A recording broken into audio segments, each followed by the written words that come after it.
Hello everyone, I'm the whiskey enthusiast. Welcome back to my channel. Tonight we have an interesting one. I've been trying to find videos on it when I first got it or when I first heard of it. I couldn't find any. There's only I think 2 or 3 and one of them is in German. I know a little bit of German. I can't follow it all throughout the review. So I hope if you guys are interested in this one, this video will help. We have the Currach. It's an Irish whiskey. I'm not entirely sure on how to pronounce it. Feel free to comment on it. I'd love to know the proper version of it. Currach, I'll call it from now on. And it's a single malt Irish whiskey, and it's finished, and this is the interesting part, Atlantic Kombu Seaweed Casks. Whatever that is. I'll tell you what that is. So, this is an ex-bourbon barrel matured Irish single malt whiskey. They do it for 3-4 years, I think 3.5. And then they take those casks, those ex-bourbon casks, line them up with Atlantic Kombu seaweeds and light them up and then close the lid. And this is repeated about 6 times when the, ideal char level reaches, and then the flavor imparted on the casks are done for, according to the the guys at this whiskey company, Currach, who belongs to Origin Spirits. Anyway, it's an Irish single malt whiskey, 46% ABV, unchill filtered and natural color. I'll just show you the bottle right here. As you can see, Currach is this ship, the old Irish ship. It's made of vicar or something, and has that seaweed thing here. And there you go. It shows the batch number and bottle number over there. If you can see it. No, you can't. I'm having issues with this focus thing. Anyway, it's a pretty cool looking bottle. It's quite sturdy. It says, using the finest of Irish malted barley, our contemporary single malt whiskey is triple distilled before being aged in ex-bourbon casks and then finished in unique seaweed charred virgin oak casks. Okay, so that's an important detail. It's cork stopper, and anyway, we have an empty bottle because because it's hard to come by. I shared it amongst friends. Let's see what this is. I'm not crazy about Irish whiskey. I like it, but to put it in perspective, I would much rather have a budget Jameson than a Redbreast 12 per se. So, blasphemous for some of you. Wait till you hear what my thoughts are on Macallan's. Anyway, shall we dive in, guys? Let's go. Right. Alright, weird nose. Okay, this is gonna be a weird and interesting one. The Irish whiskey notes are there. The classic butterscotch, vanilla, cookies, cream, very sweet, very juicy Irish notes are there. But there's a bitterness in the back end. Very maritime. But not massively iodine like Lafroig or Talisker. It's more like in a fishing village where the ropes are left around and they're halfway dry. If you've ever been to a place like that, any kind of fishing village would do. They all have those ropes and just before they're going completely dry, it smells of a bit of a fishy, oily sea salt and a bit leather soot like. That's there. What? Damp wall, plaster, plastic. The cheap plastic toys. You open the box and you can smell it. I mean, the Irish notes are there, but these things are just surfacing and taking over. Wet cardboard. What is that? Slightly gone off apple. When it gets a bit brownish dark. Carrot? How do you even get carrot?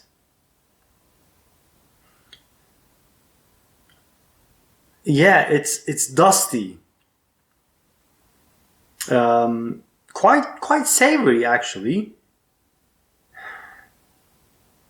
Bit cured meat like, you know those well, not good quality cured meat. The one you would get like cheap ham or cheap turkey. There's a little bit of a salty, salty, plasticky note that's there, and then all of a sudden apple juice kicks off. Chocolate chip cookies, but the chocolate is very subdued. It's almost like you know what? It's cookies where the chocolate chips and or raisins have taken off. So it's oatmeal cookie. Oatmeal cookie. It's an interesting nose, definitely. Yeah, bit malty, as you would expect. It's a single malt. Okay, for now, it's bright. It's 46% ABV. Smells a bit more than that. All right, let's see what these charred seaweed casks do. Let's see.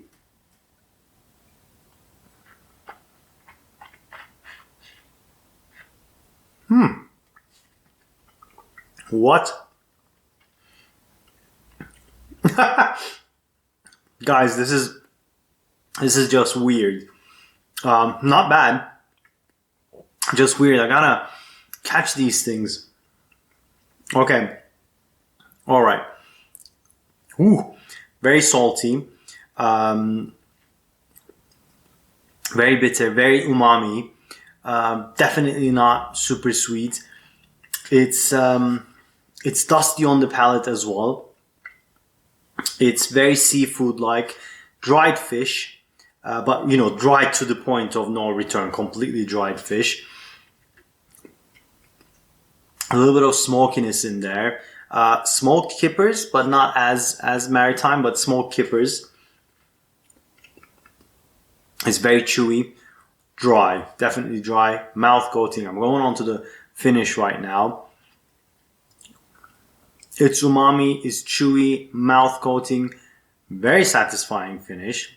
It's all around here. A bit spicy. Oh, interesting. There's a little like fresh off the oven bread note there, but not yeasty. A bit more the top of the bread, you know, the more crusty bits, but just fresh off. And that's on the finish.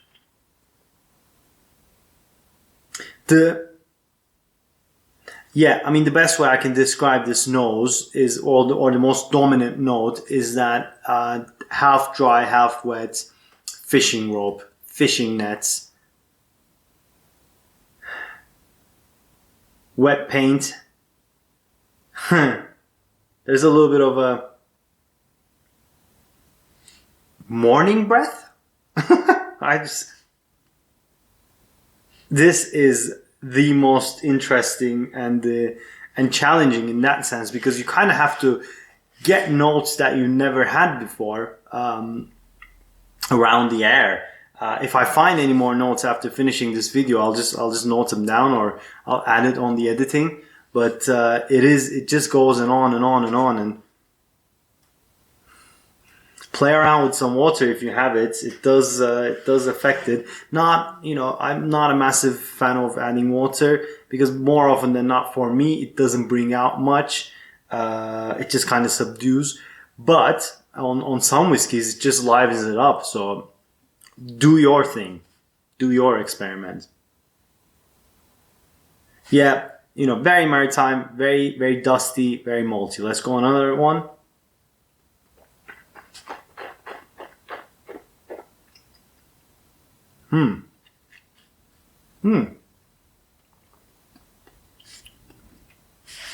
What is it? Oh yeah, there it is. It's buttered bread, buttered toasted bread. It's so strong, but salty butter. Also sweet cookies.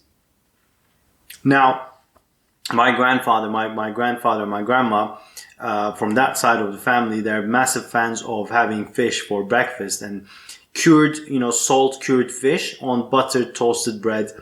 That's the palate I have. It's beautiful for me. I think this might be a, what is it called? A Marmite malt. So you either love it or hate it. Although I don't think you would hate it. I don't think it's that challenging. It's just different. It's definitely not bad. It's actually quite nice.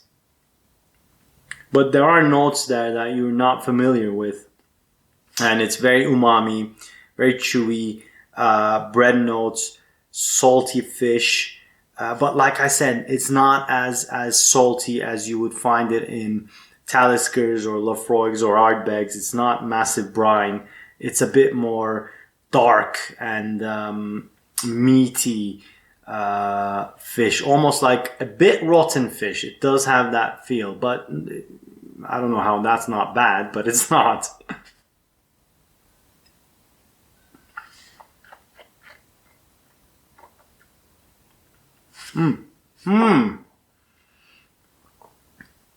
Now I get it. Seaweed crisps. Have you ever had that? If not, try them just for experiment purposes.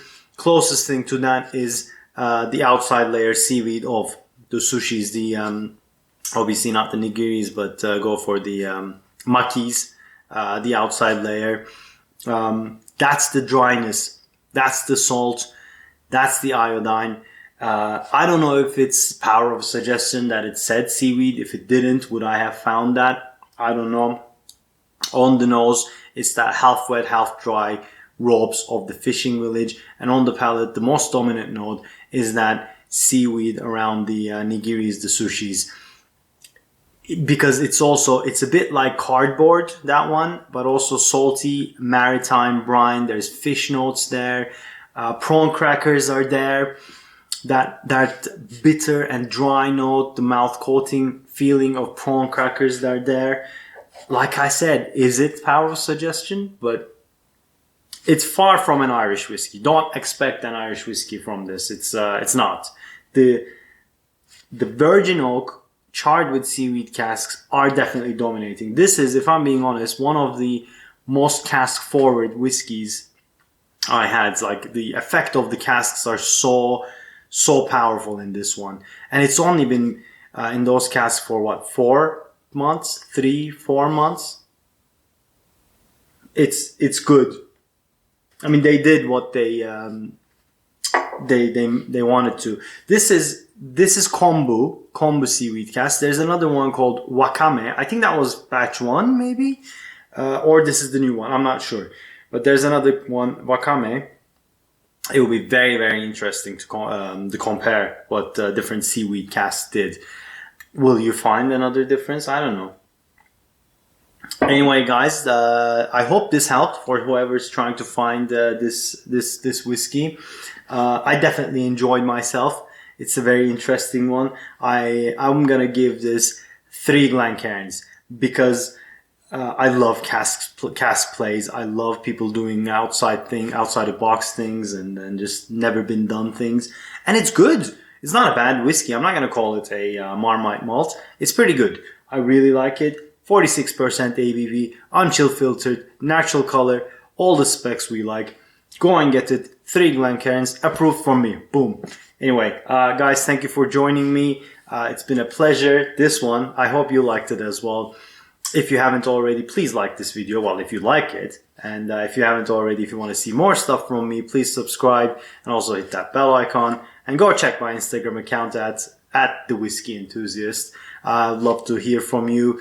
I'm definitely very curious about what you guys think about this. So please let me know what you think. And here's to your health, guys. Cheers.